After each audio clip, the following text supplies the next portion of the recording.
What if I told you the underworld wasn't a punishment, but a promotion? What if the god we've been taught to fear, Hades, was never the villain?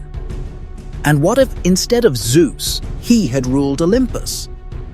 Would the world be darker or actually better?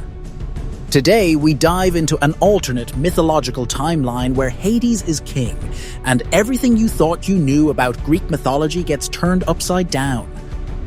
In Greek mythology, the three brothers, Zeus, Poseidon, and Hades, divided the cosmos after overthrowing the Titans.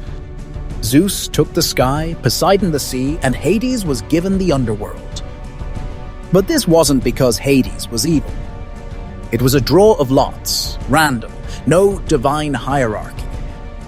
But let's flip that coin. What if Hades had drawn Olympus? What kind of king would he have been? Unlike Zeus, who was impulsive, wrathful, and scandalous, Hades was calm, consistent, and just. He ruled the underworld with order, not chaos.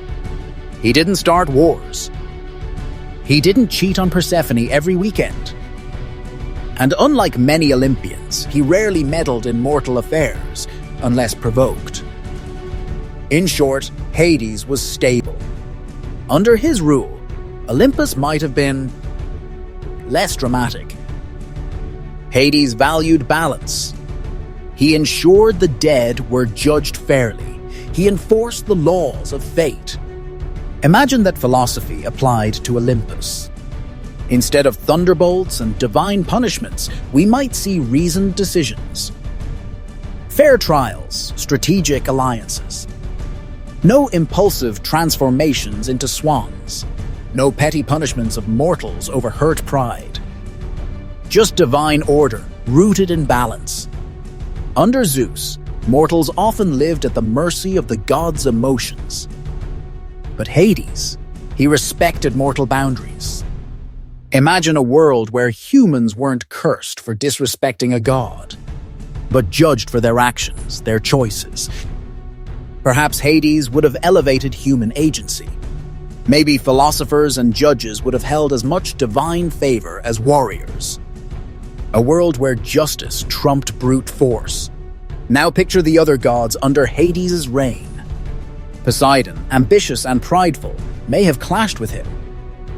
Apollo and Athena, lovers of logic and law, might have thrived. And Zeus?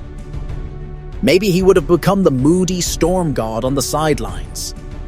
The rebel, not the ruler. Olympus would have looked less like a royal soap opera, and more like a old calculated court. With Hades on the throne, Persephone would have been queen, not just of the underworld, but of Olympus. A goddess of life and death, she brings duality, growth and decay. Her influence might have reshaped the seasons of the earth, the rituals of the living, and even how people viewed the afterlife. Instead of fear, the dead may have been honored more deeply. Zeus waged war against the Titans. He punished Prometheus for helping mortals. He fought giants and monsters with violence. But Hades, he would have built alliances. He understood the consequences of eternal feuds because he ruled over their victims. The gods may have been less violent under his command. Olympus, more of a realm of reason than wrath. In modern culture, we often equate the underworld with hell, and Hades with the devil. But that's not Greek mythology. Hades wasn't evil, he was necessary. He didn't punish souls, he received them. He didn't seek power, he upheld balance. If he ruled Olympus, maybe darkness wouldn't be feared. It would be understood. Maybe the Greeks made Zeus king because he represented the chaos of life. The storms, the passions, the wild unpredictability of existence. But Hades, he represented the reality we can't escape. Death, justice, fate. And perhaps that's why they buried him, deep below. Because he wasn't just a god. He was the truth. So what if Hades ruled Olympus? Maybe the world would be colder. But maybe it would also be fairer. Let us know in the comments. Would you rather be ruled by Zeus or Hades? And if you love exploring mythology's what-ifs, hit subscribe. Because the gods have many faces, and not all of them wear thunderbolts.